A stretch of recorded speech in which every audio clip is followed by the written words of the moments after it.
Donations to your church are tax deductible. Tuition payments to a church school are not. The Archdiocese of Louisville says they have rules in place to keep them separate. But some hidden camera video one parent brought to me shows a school where those lines appear to be getting blurred. But it is a very nice benefit for each one of them. Red flags went up for accounting analyst Donna Molyneux when she started attending informational meetings on St. Joseph Catholic School in Bardstown.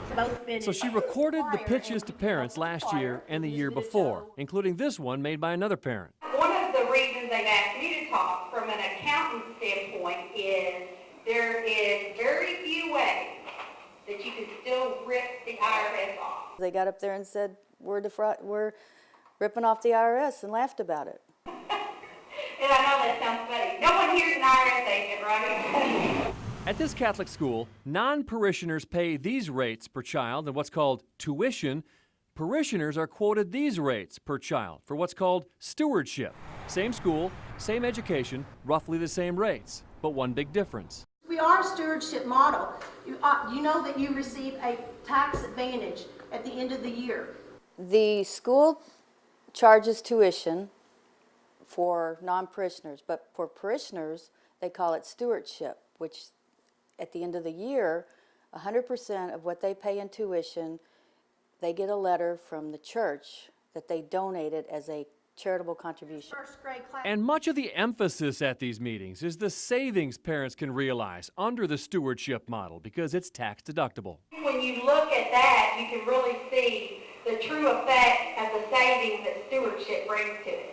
Parents are shown charts of the tax savings under the stewardship plan, which can total thousands of dollars depending on their income and number of children. It never hurts to be reinforced, about what the real reason is we're participating in stewardship.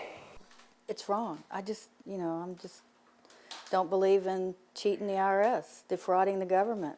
Is it your position that these payments are a charitable contribution? It's a free will offering, yes, because we don't tell them what to give, they tell us what they're going to give. Father Bill Hammer says it's all legal and approved by the Archdiocese. He was at both stewardship meetings and did not refute anything the parents said. A number of parishes have had to move away from the stewardship model, and almost always it comes down to people not following through on their commitments, and then a shortfall happens. When you have somebody stand up and say there are very few ways you can still rip the IRS off, I don't agree with that statement. Why wouldn't you get up though and say, hey, we're a church, I don't agree with that? Well, I can't answer that question at this point. I don't know how to answer that question. The IRS code says you can't deduct tuition or the amounts you pay instead of tuition.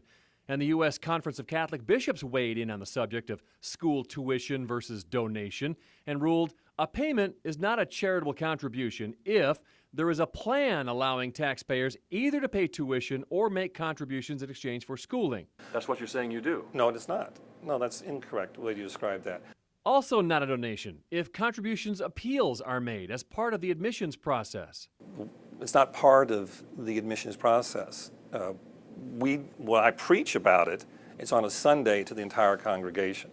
Not a donation if the contribution policy is created as a means of avoiding characterization of payments as tuition. That's not what we're characterizing ourselves. We're telling everybody it's a free will offering. And not a charitable contribution if substantial or unusual pressure is applied to parents. Donna says that's exactly what happened at these meetings parents were told they needed to attend. They pressure the parents, to tell them you need to pay this. In this letter to parents, the school board is very concerned about the dedication our families show to their stewardship/tuition pledges. The budget is running a deficit that is very concerning. But you don't think that sounds like pressuring people to give at least your suggested level of stewardship? I personally don't, because I think it's giving them information to make their decision from. This year, the school board has recommended that we will need to increase your stewardship payment by 2.5%. We need to do a 2.5% increase this year for both stewardship and tuition. That doesn't seem like a just do the best you can, the way it was passed off. Well, the information we shared is the way we formulate our budget. You have to have a budget if you got a school. People choose to follow those suggestions or not. There's no sanction to it. It's not a case where If they don't, then their child's not in our school. It's free will offering. We tried to talk to the IRS about the situation. They wouldn't comment, even in hypothetical terms. A spokeswoman for the Archdiocese sat in on the interview and later sent a letter to us saying, quote, "There are parishioners with children in the school who give nothing. No one is penalized or tracked or called out for what they do not give. The theology of stewardship is never intended to be a scheme to avoid taxes. The Church teaches, as Christ did, that we should always pay our fair share of taxes." John Bull, Wave 3 News.